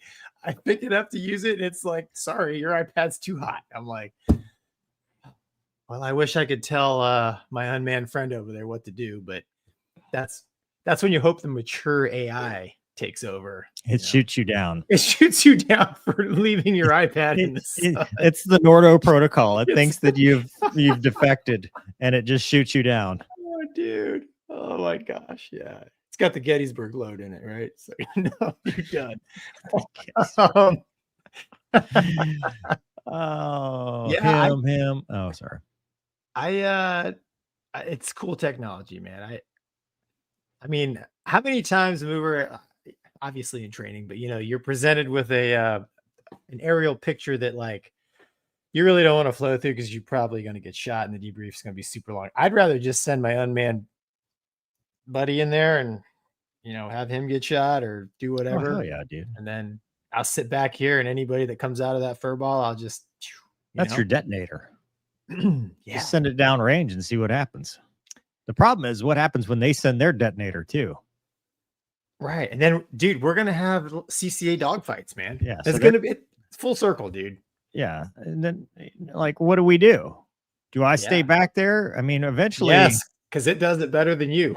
Their high fast flyer is going to end up in my chili, and I'm going to have to do something. Yeah. Yeah. Well, listen, I think the big takeaway from all this is that no balloon will be safe. Raptor Nation. That's the best part, is that what'll end up happening is by the time this gets fielded, we'll actually go into a shooting war, but no Raptor nerd is going to get a real kill because this thing is going to get all their kills. Yeah. Yeah. So no, the Raptor. What if you're the one that did the targeting? Do you get the kill, or does the, right? I mean, does the ground commander get the kill for putting you on the air tasking order? Yeah, I don't know. I would say no, you don't. So I mean, can you imagine? It's like, just do it. Hey, you go to the tanker. I got this. Outright. Outright. And don't shoot me in the face. Well, and then there's the whole what happens when the link gets jammed or it's just not working. Yeah. I want to know where they launch. I still haven't figured this part out. I guess, where are they coming from? Where do they come from? Where do they go? Old Cotton Eye Joe. Like, what? Dude, are they if it's coming up my runway when I'm trying to take off, or are they on their own little drone runway away from me and I just meet them in the airspace? That's a great question, man. But knowing the U.S. Air Force, they're going to have their own nice. Yeah, probably facility. Nicer than what we have. Probably. The drone commanders are going to be. And that's the other thing. Is this thing connected to like a dude on the ground just in case? So then do I have to talk to a human? Because I'm more inclined to like this thing if I don't have to deal with anybody in the debrief. But then what's the right? It's like, what's the point? It's like, the link crashed. I'll just take control. It's like, what? Well, I mean, think about this now, Gonky. Let's from a practical perspective. You are drone commander 1 in your F-22, and you got 3 of these dudes, right? So that's a 4-ship, if math serves me correctly. Okay. You're doing a 4VX because that's what we do. Mm-hmm. The debrief is easy. Hal tells you you're the best human that's ever seen. Everything's dead. I bet. And you go get to hang out with Penny Benjamin. No, dude. Weapons school guys are gonna play it like this. You are now responsible for downloading the tapes to all four flying machines. We need shot data for all. Like, so there's like there'll be just you for the blue air in the debrief. It's like, and you'll With be who else though? There's no other humans. Stop tape. You'll be You're talking just by the whole- yourself. You'll be talking to yourself. You'll be talking. Yeah. Well, The AI will debrief you. the red lead will be up there. He'd be like, so -2, what were you thinking? Hold on, let me see. AI said he says he was thinking this, sir. Yeah. So, I mean, He drew a picture of me with 22 fingers. Why? I don't understand. yeah, literally it's gonna be like you're on the hook for all debriefs. I don't know. And dude, yeah, think about it, man. It's technology is supposed to make life easier, right? Well, what happens when they become self-aware? Oh, screwed, man. We try to pull the plug. No. Yeah. Sorry, Gonky. I can't do that today. Right, dude. Science fiction becomes Science fact. scary. Yeah. We'll look back at Terminator and be like, All right. Hey, Fat Amy's got some problems. Breaking news. Yeah, hold on. I got this article. I got you, Doug. Yeah, it's a good thing because my browser's having problems too. Are you frozen? Doug, did your computer you had some computer issues earlier, right? No, I got that straightened out, but I was struggling with my ad blocker. Gotcha. Ad blocker, you say? Yeah, it blocked the article. Really? Look at that thing. All right. Well, there we go. What do you want to do? I see the problem. What's the problem? It's got a lot of panels open and it seems All to right. be in a hover. So this is actually an opinion piece by Tom. Royal Navy. I don't know how this is an opinion piece. I have to figure that one out. Royal Navy fighters will now have to dump weapons into the ocean before landing. F-35B. It's hard to find good news stories about the F-35 these days. I keep looking because I believe this is opinion. But as delivery forecasts get worse and weapons integration timelines creep, it's harder and getting harder and harder. Now there's one more capability thrown away. One more example of how the government's war footing and increased defense expenditure with a C rhetoric is exposed as hollow. On page 146 of the Defense Annual Report and accounts 2024-2025 as a single line. Rolling vertical landing upgrade cancellation saved $309,000. I'll come back to the budgeting later. For now, the small savings is essentially by throwing away much bigger sums invested over the years. This is because normal landing for the F-35 is one of our carriers involves coming alongside the ship and then hovering because that's what jets do. The plan was they would have the ship rolling vertical landing, the full name for the line deleted of the counts, lands while doing approximately 40 knots relative to the carrier. At present, they have 3 weapons they can carry: the Paveway 4, the AMRAAM, and the ASRAAM. Cannot be carried in the jet's internal weapon base. It has to be mounted externally. 2 kind of main missions the carrier jets would carry out if we simplify things. One is a strike mission, air to ground, and the other one is an air-to-air mission. Jet does not come back from a strike mission fully armed. It would be nice to save the weaponry. But ships configured for a strike task often lack the fuel to haul their weapons home again. It has to dump them just to make it back to the ship. The Marines are not that fussed about the SRVL. Their F-35s will be employed mainly on strike missions. Also, their big deck amphibious ships, considerably smaller than the RN carriers, probably don't have room for SRVL anyway. Things are different. This is a lot of words, dude. Basically, they got to throw the ordnance in the water, and that makes this thing bad.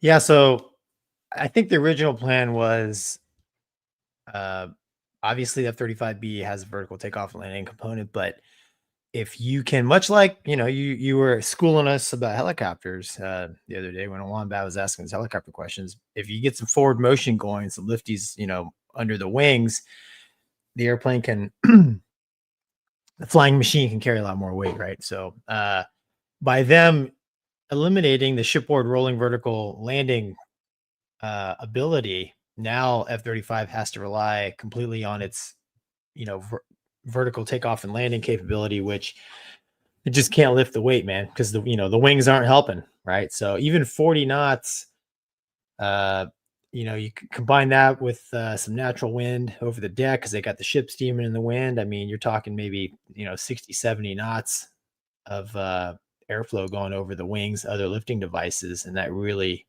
significantly boosts your bring back capability. As a legacy Hornet guy, bring back, we couldn't come back fully loaded or full of fuel, right? We had a max trap weight, 34,000 pounds, I think is what it was, which was kind of a big deal. Obviously, if you're thinking like wartime scenarios, right? If you're thinking about launching, because they could launch the jet fully loaded, almost fully loaded, but you might have to get rid of some stuff before you recovered because the performance of the airplane, it just couldn't do it right structurally. So to me, it's an issue because, I mean, in that article, it talks about the F-35Bs in the Royal Navy are only certified to carry 3 weapons: AMRAAM, ASRAAM, and the Paveway, right? So, and they don't have a gun. So they don't have much, they can't carry a lot of ordnance as it is. And then like how in a wartime scenario, man, how many weapons are on the ship, right?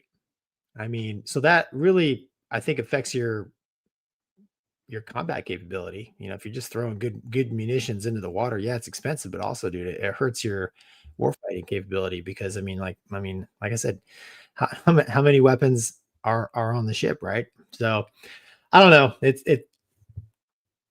I mean, obviously we like to make fun of the F-35, especially the vertical takeoff and landing flying machine version, which I agree with you, Mover. I think it's a terrible idea. But yeah, I mean, it is what it is. Well, hold on now. Is it though? What do you mean? Well, so in real combat, go drop your bombs. Well, I did do real combat. I didn't always. Well, we did. I'm talking an actual shooting war, not burning holes in the sky, wasting 20 years of blood and treasure and jet life. I see your point, but all I'm saying is that this is not their only aircraft, right? This is not all they have. Now, on these ships that are, I mean, yes, force projection, power projection, all that stuff. But in the grand scheme of things, when is this really a factor? Emergencies, right? This is an emergency or training where you wanted to bring it back to the ship because, you didn't do it. If you're talking actual war capability, to me, the assumption is you're going to come back Winchester. So, I mean, it's just like a Hornet, dude. If you come back too heavy, you're not going to come back with your GBU-24s, are you? I mean, it depends on the loadout, but if there's many missions I didn't drop, I could bring it back. And what if you're a airborne spare? I guess you can't have an airborne spare, right? I mean, I see your point, which is valid.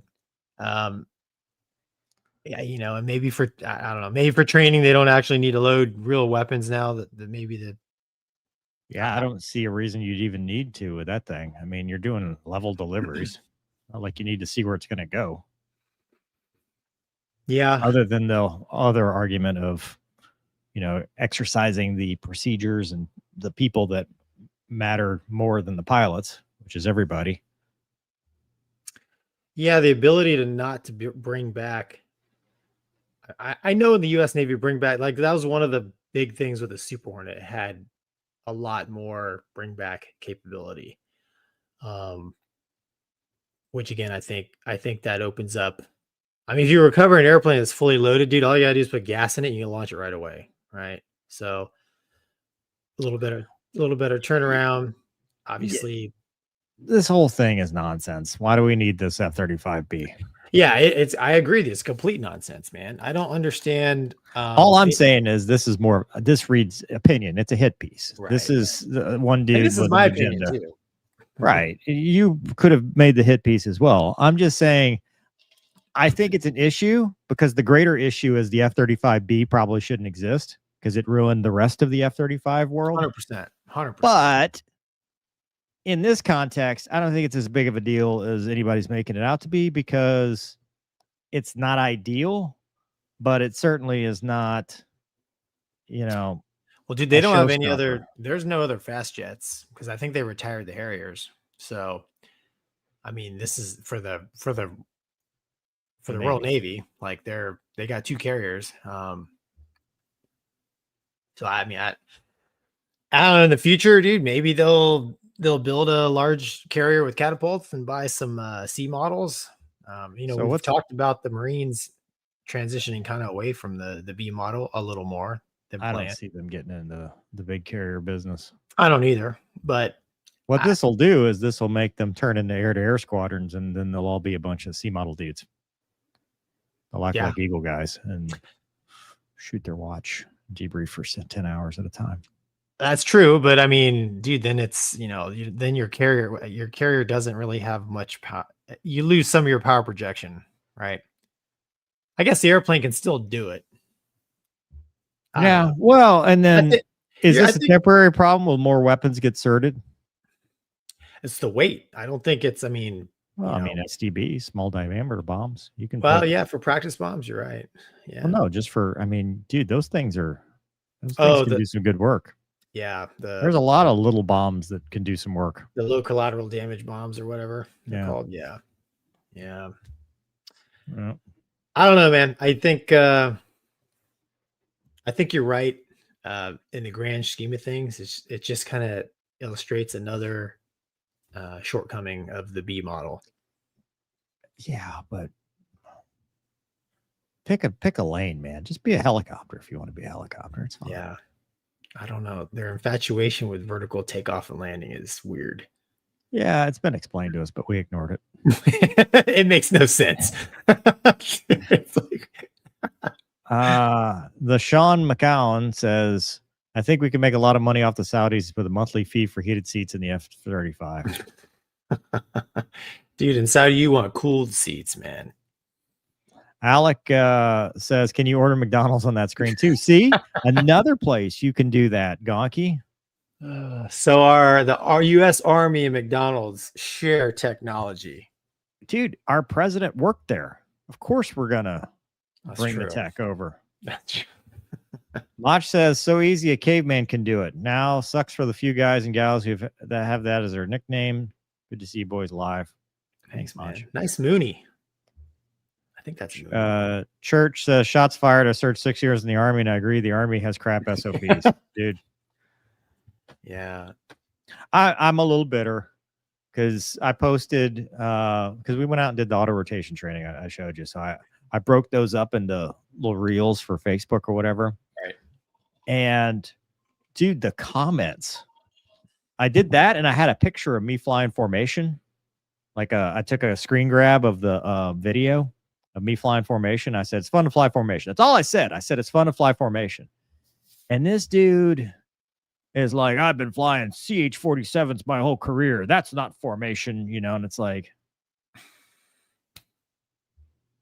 he's like, you got to be 1 to 2 rotor discs away. And I'm like, it's like, you fixed wing guys, you think you know everything. Stay in your lane. Don't do helicopter stuff. I'm like, listen, man, I have defended you when Gonky has made adverse comments about the helicopter community. The culture I was raised in, but continue. Don't make me regret it. See, I told you.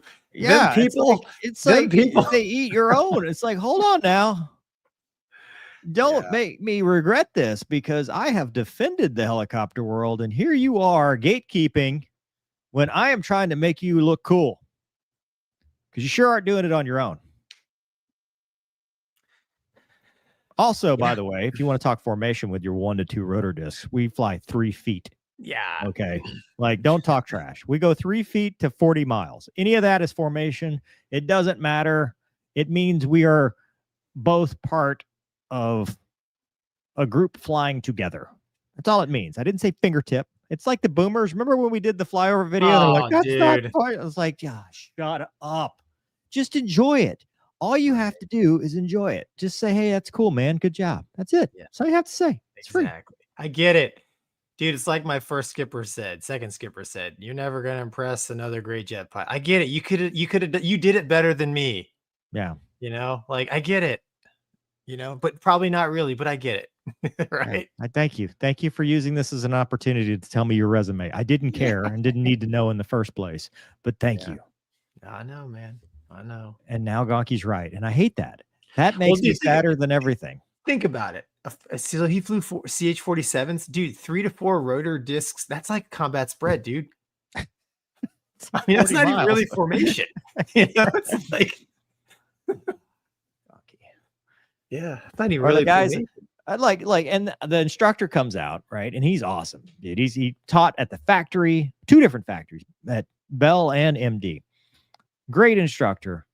I show one auto rotation that lands, and they're like, you know, if you'd have failed a check ride in Vietnam, if that was the case. And I'm like, holy shit, 60 years later, dude. First of all, we're not in the Army. Second of all, it's just one like maneuver that he was showing me. It wasn't a check ride or, but everybody wants to be angry.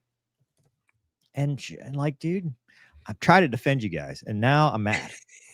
I'm not going to do it anymore. No one has ever, this is my new rally cry. No one in the history of the world has ever said, you know what? The Army's doing it right. Let's try that. Yeah, dude. I mean, me and Wombat tried to tell you how these helicopter guys are, but just kidding. Tic Tac got the Tic Tac's got my back. Says adorable. That drone is like a primitive little Tic Tac with wings. Yeah, dude. Tiger Row says the pop-up ads on the tablet would be maddening. Thank you. Yes, thank you. Blue Rex says since Gonky is fond of flying the C-130, he could get a job flying turboprops for a regional airline. They still fly turboprops at a regional airline? Doesn't Horizon? Yeah. Right, they fly the Bepo. What was the dude that stole the Russ? something? Was it Russ? Yeah, Russ. But his he had a call sign. Bepo, Bopo, Bupo. Oh yeah, you're Bippo. I think you're right, dude. I don't know. I can't remember. That's another one I liked as a kid. The Saab 340. Really? I really liked ride on one. Yeah, it was the first airliner I remember riding on. Yeah. Gear wouldn't come down. We orbited over DC, and I'm sitting in the back going, "This is the coolest thing ever!" And everybody else is like, "We're gonna die." Yeah, dude. Yeah, I didn't like it, dude. Any of they were so loud, man. Wow. They were cool though. They sound cool on the taxiways and stuff. They were so loud. That and Sublogic's ATP nerd also had like a Shorts 360 and a Saab 340 that you could fly, and that was easier to fly than the big airliner in that game. Sorry, see you later. Yeah, I didn't play those, sir. I'm sorry. EMS Rick says, "Hey Mover, any updates on the new show you were talking about a couple episodes ago?" Well, I didn't do it last week because I was lazy because I went flying. Got back late, so we're gonna try again this week. Trying to get Wombat on, but good luck with that. Oh yeah, maybe next week, man. I'm hoping it won't die. Nickaroni says, Nickaroni. Nickaroni. Puppy. That's a cute puppy. Had 2 T-38s fly from Whiteman Air Force Base to Indy earlier today, then back to Whiteman. Do pilots ever race back, or do they have an order? Do they stay in? If they're on the same clearance, they don't race back. But if they're on separate clearances, yes. 1000%, unless they're building time for something. Yeah, we used to, on the I mean, out in the ocean on the carrier, we would race back sometimes. Mainly because like you want to be the one to break the deck, because then you could try to bring in some heat. But yeah, sometimes we do race back. Dominic says, do you think the RAF could potentially buy EXs to make up for what the F-35 lacks? Well, it won't work very well on the ship. Yeah, That'll last one cruise. good for one landing. First guy. First one landing only. First guy off the ski ramp. It might do it clean. I bet you it would, dude. I bet you an EX clean could get off the ski ramp. Yeah. I mean, for sure, dude, if a Hornet could do it, right? They did that test when India was looking at buying the Hornet. Is it the same ski ramp? Different angle. Dude, I don't know. I mean, aren't all ramps the same? I have no idea. That's a good point. I don't know. But you're right. I bet. You know what? We took off in DCS off the carrier in the Strike Eagle, didn't we? And it's got less thrusties than DCS. Than the so that validates it 100%. See, so did it in the Viper too. Mach says, Gonky, dude, she's a Focke-Wulf P-149 1960 Luftwaffe trainer. Bought her last month. Nice. Flying her back from the west coast of New York in April. Maybe I'll stop by your fields and say hello.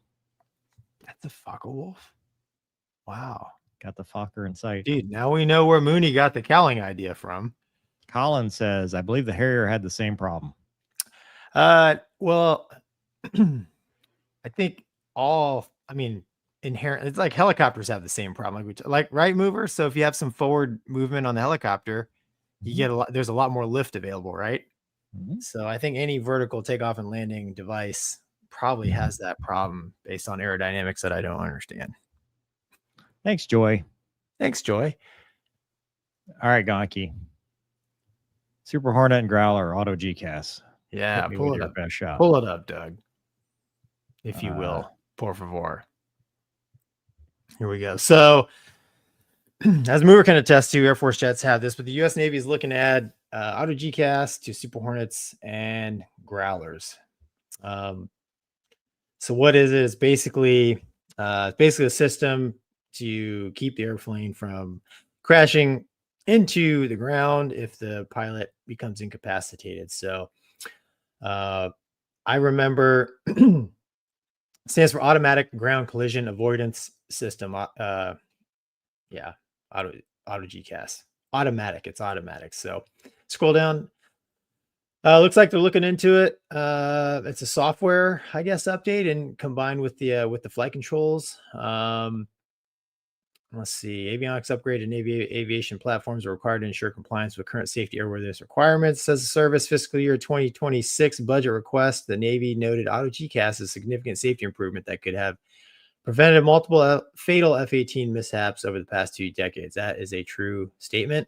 So it looks like fiscal year 26, we might be seeing some of this. Specifically, the redesign will integrate new automated terrain awareness warning system, software module, and interface design document. The Super Hornet already has terrain awareness warning system. That's true, which alerts the pilot of potential control flight into terrain, hosted by the DMC and DVMC. So that is a picture of a Growler loaded with a bunch of stuff. The current system only alerts pilots of potential CFIT. It won't actually take control of the airplane and keep you from hitting the ground. Go ahead, scroll down, Doug. Usefulness. Yeah. Okay. So the rest of the article talks about basically what, high G maneuvers, the blood rushes out of your head, or spatial disorientation, like mover, Cabby.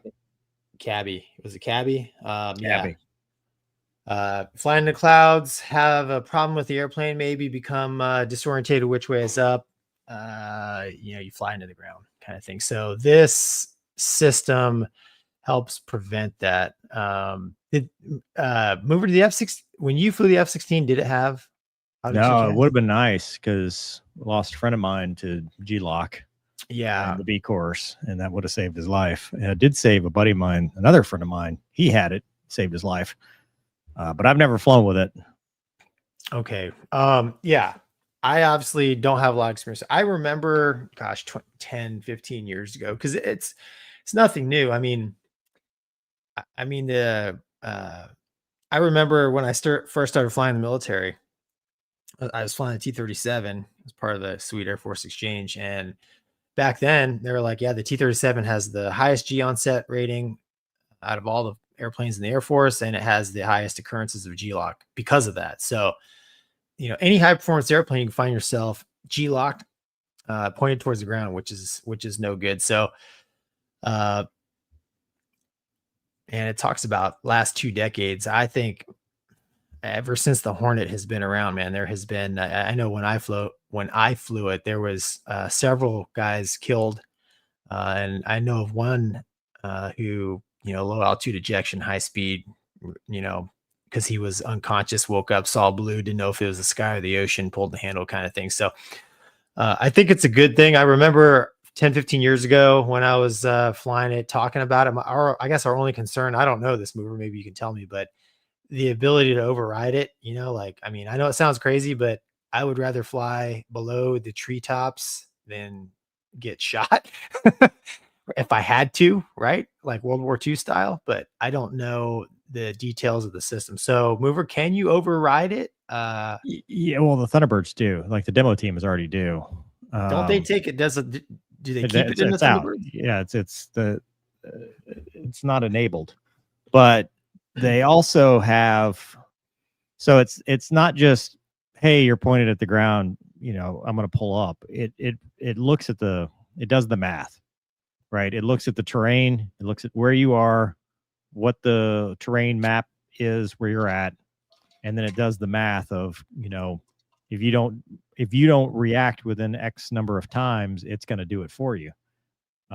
So I don't know that in a combat situation that it would be that big of a deal. I've never heard anybody complain about it as far as it getting in the way. I would be curious though, like if it would have helped, like the growler mishap that we had. Yeah, you know, where they ran into the side of the mountain, or other mishaps like that. right. I don't know. I don't know how, like the Star Wars Canyon mishap, you know, where sun angle, stuff like that, you run into the, you know, if it sees that, you know, you're not, because obviously when you're doing a low level aggressive maneuvering, you're getting the brake X, you know, you're getting putting the aircraft in certain situations. But I think it's doing a lot of math, and that's why it's taken so long to adapt, is because, you know, it's not just a basic software, right? It has to know that you're not reacting and doing a thing. And I think if you do anything, I think it's not going to do anything for you. So, you know, if you're not pulling enough, I think you're still, you know, you're still on the pilot to do it. Right. But I don't know how they're going to integrate it with the Super Hornet and the Hornet. I think it's a great thing. You know, I've seen, you know, like I said, friends that have survived. I've seen the HUD tape. Oh yeah. Where he G-locked and, you know, it recovered. I wish it had been available for Jinx, but yeah, it said the article said I think it saved 12 F-16s since they've. Yeah, it's definitely something. Now, granted, F-16 pulls a lot more G's than the Super Hornet. And does the Navy have ATAGs? No, well, I mean, not when I flew it. Yeah, I don't know if they have that now, but that's a big thing too. Yeah, I just, you know, I don't know, being old school the way I am, like I'm always cautious of the safety stuff is good, but like in wartime, I don't know. I always think like I would like to have full control to get as crazy as I need to be, even at my own demise. But dude, like I'm like you, man. I've seen the HUD footage of like the I think the last guy was the C model B courser, right? When we were flying T-38s like that, it's pretty you see it and it's like, man, thank God they had that system on that airplane. T-38s, what are you talking about? like when we were flying T-38s, that like that time frame, right? That was the last. That Oh, was I the was F-15. I thought you were The talking dude- about T-38 had it. I was like, oh. No. Like when like that time, early 2021, 22. I think it was the last. I don't know. GCAS saved the F-15 B course student. But yeah, like you said, man, you watch a HUD tape and you're like, man, it's a good thing. Good thing they had it. Yeah, well, good for them. Hope they end up getting it because it's a good capability. It's a good thing to have. All right, so let's see. There's no way I could direct everybody. Fahugu guys, what is the funniest thing that happened to you guys while you were sitting around waiting for orders or in a ready room or whatever? Well, I can't. We get canceled. I can't say the funniest. Come on. No, dude, 100%. Listen, dude, when you're underway, it brings out the best in people and it brings out the worst in people. Waiting for orders. Trying to think of what that means in the Air Force because we don't really get ordered per se. We get asked and suggested, requested. Yeah. Room service. Like what's an order? Room service, dude. Like my food order, my drink order. Yeah, I mean, it's hard because at least in the Navy, like the funniest thing is hard because we constantly, especially when you're on a ship, like for like months at a time, we're constantly playing jokes on one another. Most of them are kind of dirty and bad, but some of them aren't. But it is part of it is one, you need that, like, you just need that mental release, and the other part is you just sometimes you just want to poke the bear, see what happens. Did it involve your crew sock? No, dude, but I mean, it just, yeah. I mean, no, not. I mean, nobody would get hurt usually. Usually, it's just, yeah, dude, we're just like at the time. Oh, I know this story. No, there's many stories, dude. There's many stories. Well, sorry, Fahugu Gads. We can't help you on this one. Yeah, I would love to tell you a couple, but we'd have to put the kids to bed and Funniest thing that happened to you. I don't know. Yeah, I tell you, I don't know. I'll tell you once. There's maybe it's a little humorous, but like we were on the tanker, and dude, my skipper was my lead, and he was a funny dude. He started like talking to me on one of the frequencies, but I thought it was the tanker, and he disguised his voice like it was a woman, like a female. What gave it away is he started asking some pretty interesting questions, and I'm like, wait a minute, damn it. Was he good at it? Yeah, like he could disguise his voice. Yeah, and he was because as a bunch of, like, at the time in my squad, we're all dudes, there's no girls, whatever, and so it's like you hit the tanker, and like it's like I wasn't married at the time, and like you're just like, oh, I can't talk to a girl. It's like, I don't know, again, it's the small things, dude, when you're in the prison, right, when you're on the floating nuclear prison. So, and yeah, he just had some fun with that, and that was Wait, did you do something? I got bamboozled, but no, I didn't ask for I didn't ask for no phone numbers or none of that nonsense. I'm not that dumb. Close, but not that dumb. But it just put a smile on my face that my skipper, he liked me enough to, that's how you tell it. That's how you can tell people like he likes you. All right. So yeah. Yeah. Okay. Hey, what do you want to talk about now? We've got the C-57 demo, which I've got queued up. Douglas has the Air Force improving morale. Those are your choices. Dude, surprise me.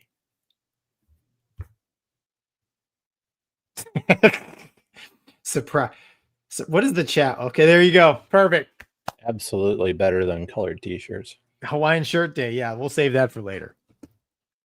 Yeah, I'm sure they'll take it away by the time we do the next episode. Probably not. It was a pilot program that failed miserably. All right, we talked about this last time. They were practicing. This time, this is the show. It's 5 Yes. minutes. Yeah, we don't have to watch the whole thing, dude. But some of the maneuvers are pretty cool. So this at Dubai 2025 is going on right now. So this is the T50 Su-57. Hit the brakes, you'll fly right by. Yeah, man. Aileron roll. Yowza. Yeah, man. He does some inverted, like watch this inverted Dude, that's stuff right crazy. here. Look at this. Dude, that's nuts. I know. I am spatially disoriented Yeah. and I'm out. I need That was pretty cool. Yeah. Pretty wild, man. Look at the canards digging in. So what? It's got canards, right? Or No. leading Leading edge. leading edge thingies. You're right, it doesn't have Leading edge canards. device. Those shoulder things, man. Leading edge root extensions. Yeah. Whatever. Again, my aerodynamics is The canards have to be separate. look at them. See they're Yeah. down. Yeah, I think They kind of. You're right. It doesn't have canards. But I the think next that's just the No, it has something active in front of the nozzles. yeah. yeah, you but see- I think canards have to be separate to be canards. you're right, Miller. Yeah. Look at that, Yeah. dude. It's still pretty badass. I bet this would be cool to see in person. Oh, dude, With absolutely. all the noise. The noise and the fact that you like. I mean, I saw the suit the first time I saw the Su-30 in person doing some of this stuff. I'm like, I'm about to see an ejection. It's amazing that. how fast it slows down. It's got good brakes. Yeah, it can go from I'm going fast to I'm not going fast in Yeah, a very short amount of time. that inverted flat spinny thing is pretty wild, man. Look at that. It's got the burner going. I think I saw a man in the Dubai Air Show where they had a model of this thing with different nozzles on it. Yeah, I think the 3D thrust vectoring, they've got variations because they've got the stealthy looking nozzles. Yep, that's what And that's then the picture I these- saw. Yeah, this is the more conventional. Yeah, I don't know what you call that thing. See up front, you can see it. Like a diverter, yeah. Is that? It's like a yeah. There it is. But that's the root of the wing, Yeah. So the Lex comes down basically. the leading edge Yeah, root. dude. It's like 60 alpha probably. Dude, this is. I mean, That's the pretty controllability. Look at that. I know. Imagine getting into flats with that thing. It's like, all right, I quit. No, dude. Dude. I mean, air show stuff's fun, but Fox 2. Yeah, you say that, man, This but then thing's like got the biggest heat source on the planet.